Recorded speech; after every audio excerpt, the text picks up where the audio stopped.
case clean, I won't shroud it in no love. Getting laced at the seams, turning powder into dust. I need space for my team, it's getting crowded in the club. Now I walk with a goddess, she a full course meal while I... What's up, guys? It is Wednesday, November 23rd. It is 11:17 a.m. and this is the crypto newsletter of the day. So if we remember about maybe 8 days ago, we had the New York Fed launching a 12-week central bank digital currency pilot program with major banks. We're talking BNY Mellon, Citi, US Bank, Wells Fargo, and they're going to be issuing tokens and settling transactions through simulated central bank reserves as part of the pilot. What they're doing is they're exploring the feasibility of an interoperable network of central bank wholesale digital money and commercial bank digital money operating on a shared multi-entity distributed ledger. Here are the other banks involved, like you got HSBC, MasterCard, PNC Bank. Geez, am I going to really have to pull it up? All the connections here. I might have to do it. First of all, PNC Bank, Ripple, they were like the first bank to go live in the US on Ripple. Yeah, see, PNC first US bank to go live on Ripple Payments Network. That was back in 2019. Then you have HSBC. You know what? Let me do this here. We're just going to go through these connections right now because I just have to, because it's like everybody here. So right there, PNC, cross it out the list. Then we got BNY Mellon, Ripple. BNY Mellon, reinventing payments, Ripple, November 14, 2016.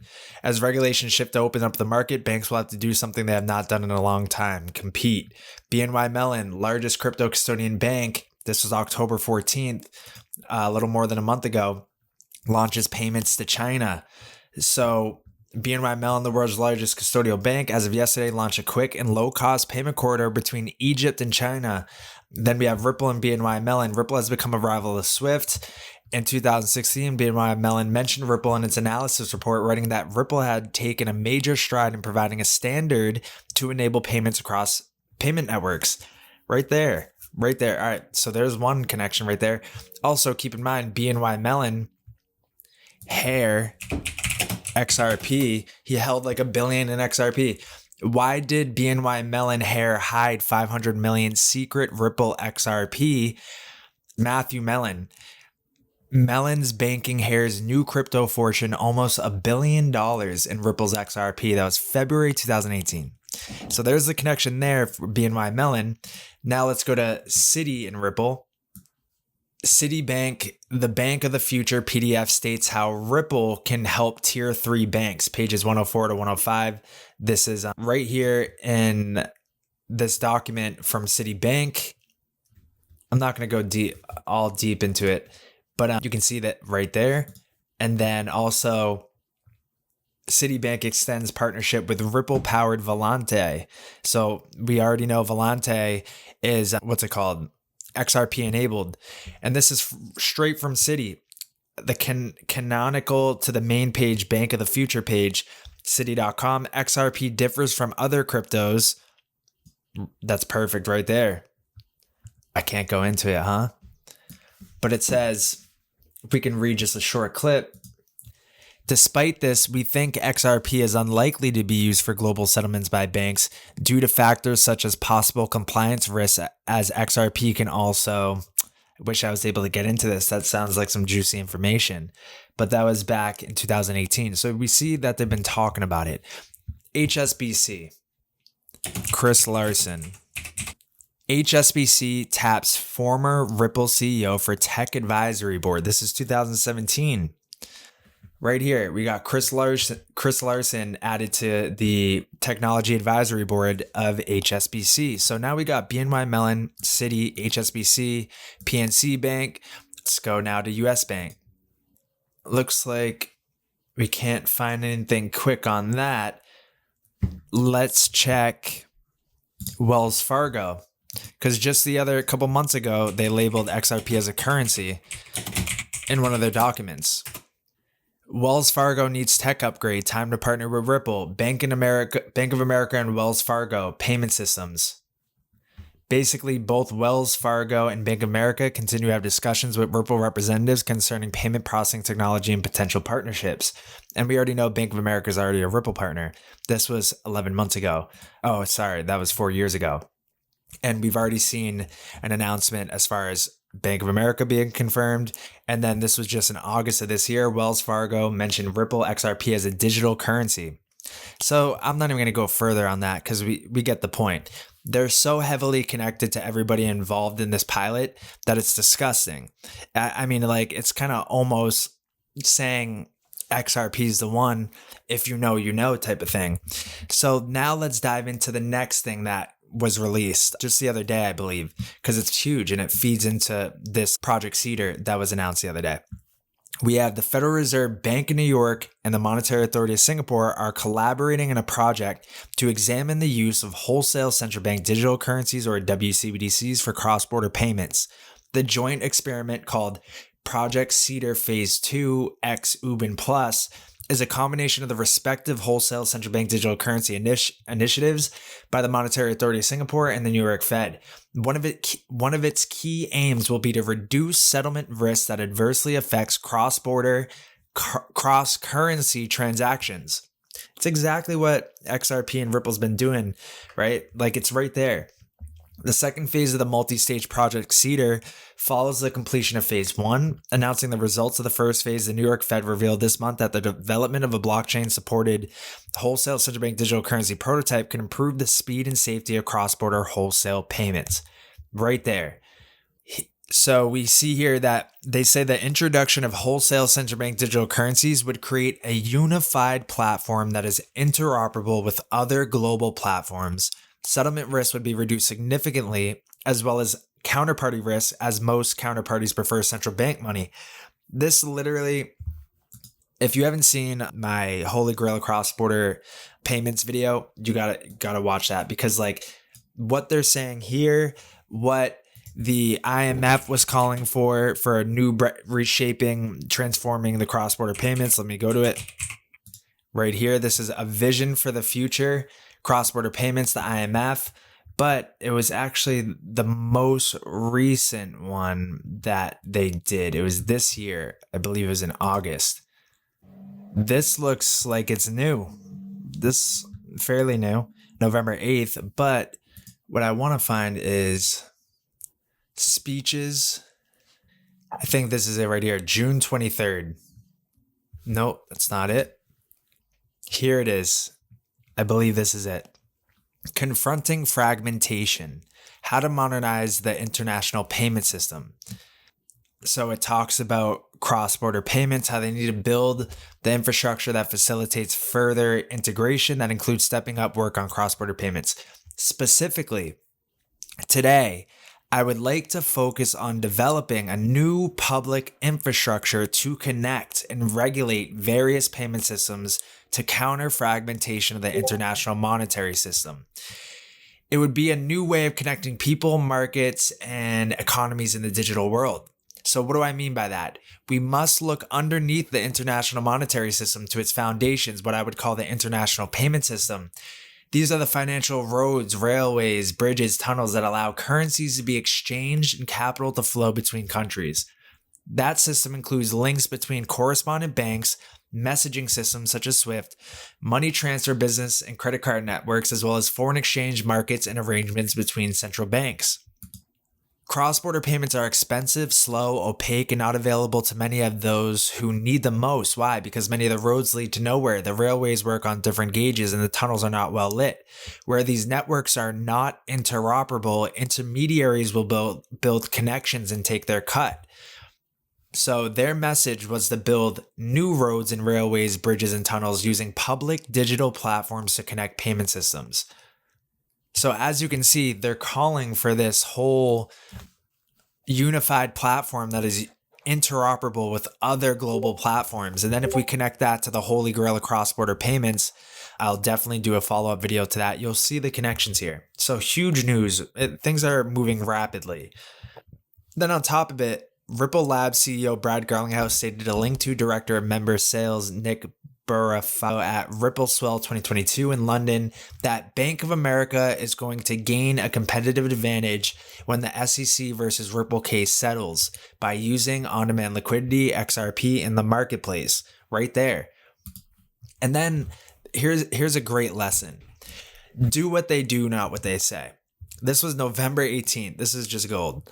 JP Morgan's Jamie Dimon. Regulators have done nothing to stem crypto fraud. He said the outspoken, he also said that we'll probably end up in jail and that regulators haven't focused on crypto at all and have instead done nothing. He also, he took a hit. Oh, he said cryptocurrencies are dirty, according to Dimon, and do not hold value.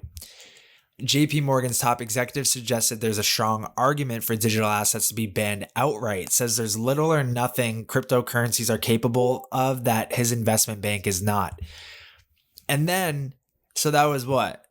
November 18th? Then we have 3 days later, JP Morgan's crypto wallet is now officially a registered trademark in the US. Come on. Do what they do, not what they say. They're going to throw you that way. Meanwhile, they're doing this. It's the only way you can do it is do what they do, not what they say.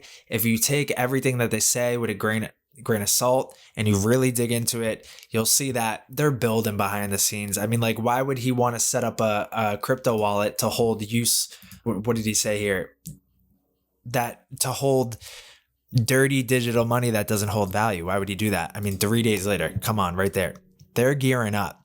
They know ever since this FTX event unfolded that regulations are going to be rushed in, and they're setting up their custody and their crypto wallets and their trademarks to be able to implement it in a second, trillions of dollars overnight. All right, so now let's go to the next article here. And on top of it, Singapore bank DBS, and we know DBS has HBAR connections and Ripple connections, completes fixed income trade on JP Morgan's blockchain network Onyx. DBS said it's the first Asian bank to use Onyx network to complete a trade. Singapore's largest bank by market cap, DBS, said it has become the first Asian bank to use JP Morgan's blockchain-based fixed income trading network Onyx, joining international heavyweights including Goldman Sachs and BNP Paribas. The Onyx digital assets network uses tokens for short-term trading in fixed income markets, enabling investors to lend assets for a period of hours without them leaving their balance sheets. Trades on the repurchase, also known as repo market, are for the most part backed by government bonds, making it a vital source of collateral for banks to fund their balance sheets.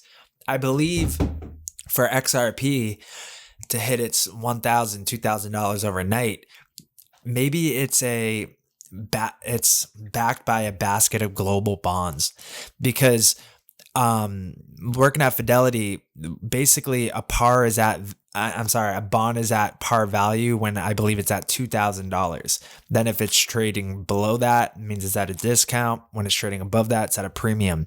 So let me just double check that. Bonds par value.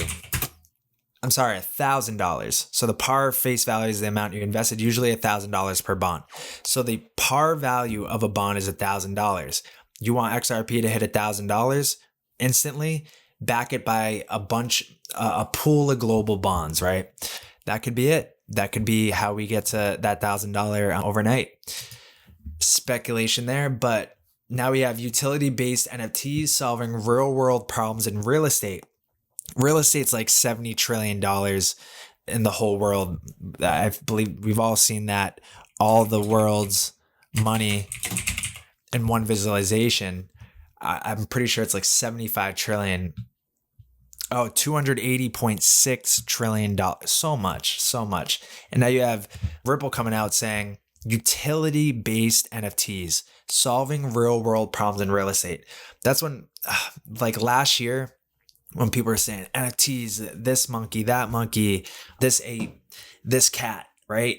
I'm like, man, like NFTs are so much bigger than just this, right?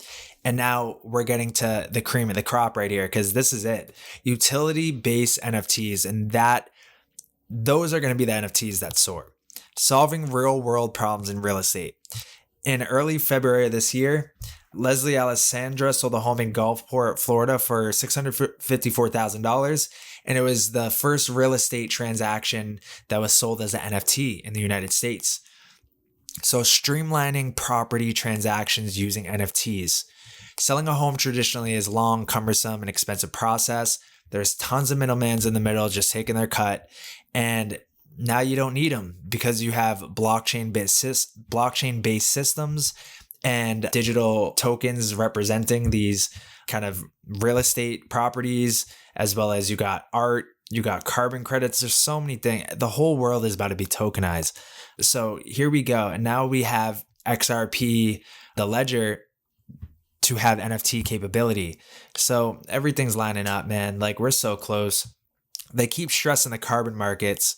Also, that IMF climate coin repricing carbon to, I think it was like $100 they were trying to do. And then having a token kind of be that settlement mechanism. If you haven't seen that video, I did it like a month ago. But there's so many avenues this could pan out. So we just got to keep up with the narrative and see which one is panning out to be the most likely. Then we have Joe Biden leads critical call for game-changing global Bitcoin and crypto rules after shock FTX collapse. There we go. So we're seeing that the imminent regulation, it's all aligning. We're so close. We're so close. Now we got Harvard paper to central banks buy Bitcoin. Bitcoin was invented to circumvent the world's central banks. So the idea that those banks would start buying Bitcoin in bulks ranks somewhere from counterintuitive to far-fetched. A new working paper on the subject by Matthew Ferrante, a fifth-year PhD candidate in Harvard's economic department, has kind of portrayed this call to action.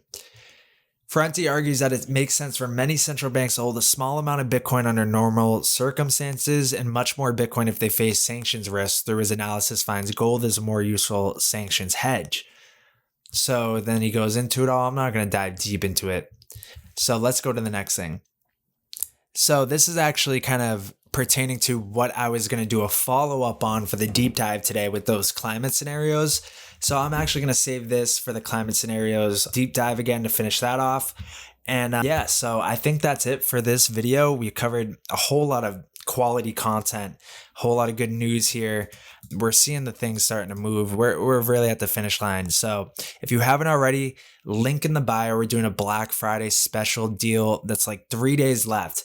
We're doing something we have never done before. So link in the bio, go to the Discord, get access to these automated signals, get access to the premium full out Discord, because we're sharing some gems in there. The autonomous signals are going to keep you ahead of the game. And it's really going to be a crazy couple of months here. So you want to be prepared. So you can kind of search around to all these, on Twitter, trying to find the best info, or find, all right, when should I buy? When should I sell? But the Discord over here, autonomous signals, is going to line you up perfectly with the tools that you need for this next bull market. This next bull market could be starting today. Who knows? So get into the Discord, get signed up, take advantage of the Black Friday special deal, and get prepared for what's about to come. Also, too, if you haven't already, link in the bio of this video, go to stargate-ventures.com, get your free crypto accelerator course. It's going to teach you where we've been, where we're at now, and where we're so very close to heading to, and giving you the mindset, the knowledge, the wisdom to tackle this straight on and come out on the right side of it. So if you haven't already, link in the bio, join the Discord, join the free crypto masterclass accelerator. And when you join the Discord, say what up. I'll say what up back. So I will see you in the deep dive.